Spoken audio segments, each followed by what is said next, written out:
بسم اللہ الرحمن الرحیم۔ السلام علیکم۔ کسی گاؤں میں ایک شخص رہتا تھا۔ اس کی ایک جوان بیٹی تھی۔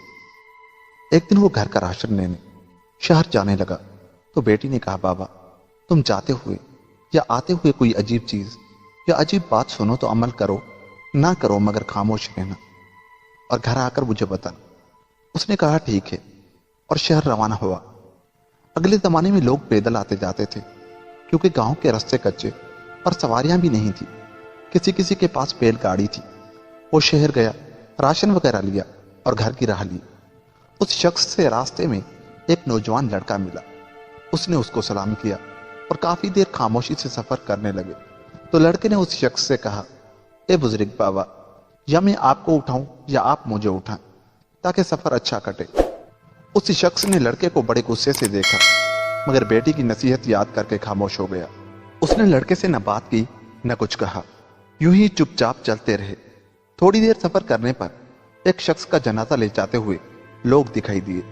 اس نوجوان نے بزرگ سے کہا، بابا یہ بتاؤ کہ لوگ جس شخص کا جنازہ لیے جا رہے ہیں وہ زندہ ہے یا مر گیا؟ بزرگ اس کی بات سن کر غصے سے لال پیلا ہو گیا مگر پھر بھی خاموش رہا۔ تھوڑی دور سفر کر کے جب وہ دونوں گاؤں کے قریب پہنچے تو لڑکے نے پکا ہوا کھیت دیکھ کر کہا کہ بابا کیا یہ فصل کھایا جا چکا ہے یا اب کھایا جائے گا؟ بزرگ نے اسے پھر غصے سے دیکھا مگر خاموش رہا اور دونوں سفر کرتے رہے، یہاں تک کہ بزرگ کا گھر آ گیا۔ بزرگ نے لڑکے سے اجازت لی تو لڑکے نے کہا، بابا گھر میں داخل ہوتے وقت دروازے پر دستک دینا۔ اب بزرگ خاموش نہ رہا۔ بزرگ نے کہا، تو مجھ سے پہلے بھی الٹی سیدھی باتیں کرتا آیا ہے۔ میں چپ رہا مگر یہ بات کہ اپنے ہی گھر میں دستک دے کر جاؤں، تم کوئی پاگل ہو۔ لڑکے نے کہا، بابا مجھے جو سمجھ آیا میں نے آپ سے کہہ دیا ہے، باقی آپ کی مرضی، اور سلام کر کے وہ آگے چلا۔ بوڑھے کا گھر سامنے تھا۔ جب وہ دروازے پر پہنچا تو دل میں سوچا کہ کیوں نہ دروازے پر دستک دے کر دیکھوں کہ اس پاگل نوجوان کی بات میں کیا راز ہے، پتہ چل جائے گا۔ اس نے دروازے پر دستک دی تو لڑکی نے اندر سے کہا کہ اندر مت آنا، میں بے پردہ ہوں۔ تھوڑی دیر بعد وہ لڑکی جو نہا رہی تھی کپڑے پہن کر بولی، اندر آ جاؤ۔ تو اس کا باپ اندر آیا۔ بیٹی سے پوچھا کہ بیٹا کیا کر رہی تھی؟ بیٹی نے کہا، بابا میں نہا رہی تھی اور جلدی میں دروازہ بند کرنا بھول گئی تھی، مگر آپ پہلے تو دستک نہیں دیتے تھے، آپ کو کیسے معلوم ہوا کہ میں بے لباس ہوں اور آپ نے دستک دی؟ اس نے کہا، ایک پاگل لڑکا ملا تھا، وہ عجیب باتیں کرنے لگا اور ساری باتیں بزرگ نے بیٹی کو بتائیں۔ اس نے کہا، وہ پاگل نہیں بلکہ دانش مند ہے۔ وہ کہاں گیا؟ اسے اپنی بیٹھک پر اس کو بلا کر بٹھاؤ، بعد میں آپ کو سب بتاؤں گی اور میں خود اس کا امتحان لوں گی۔ اس نے بیٹھک پر جا کر اپنے ملازم سے کہا، ابھی یہاں سے لڑکا گزرا ہے، ابھی دور نہیں گیا ہوگا، اسے بلا کر لاؤ۔ اس کا ملازم دوڑتا گیا اور کچھ دیر بعد لڑکے کے ساتھ بیٹھک پر حاضر ہو گیا۔ بزرگ نے اس سے کہا کہ آج رات تم میرے مہمان ہو۔ وہ لڑکا وہاں ٹھہر گیا۔ بزرگ نے گھر جا کر بیٹی کو بتایا۔ لڑکی نے پھر ان باتوں کا مطلب بزرگ کو بتایا۔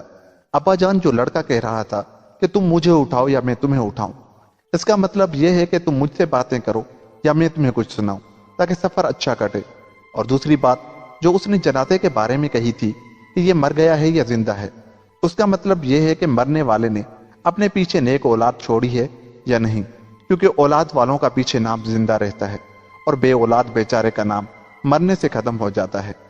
اور تیسری بات کہ فصل کھائی گئی ہے یا اب کھائی جائے گی، تو اس کا مطلب ہے کہ فصل کے پیسے بیوپاری سے لیے جا چکے ہیں یا نہیں، کیونکہ اگر فصل کے پیسے لیے جا چکے ہیں تو فصل بک گئی، اس لیے وہ کھائی گئی ہے، نہیں بکی تو کٹائی کے بعد کھائی جائے گی۔ بزرگ یہ باتیں سن کر حیران رہ گیا۔ اس کی بیٹی نے کہا، اب میں اس کا امتحان لوں گی، اگر وہ واقعی عقل مند ہے تو میرے سوالوں کا جواب دے گا۔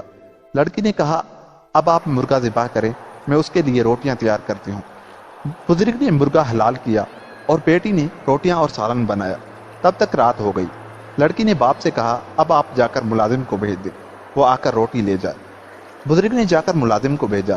وہ آیا تو لڑکی نے اسے 14 روٹیاں دی اور سالن میں بہت سی بوٹیاں ڈالی اور سالن کا رس اس میں آدھے برتن تک ڈال دیا، اور ملازم کو دیتے ہوئے بولی، مہمان سے کہنا کہ آج چاند کی 14ویں تاریخ ہے، سمندر اترا ہوا ہے اور بہت سارے تارے بھی نکلے ہوئے ہیں۔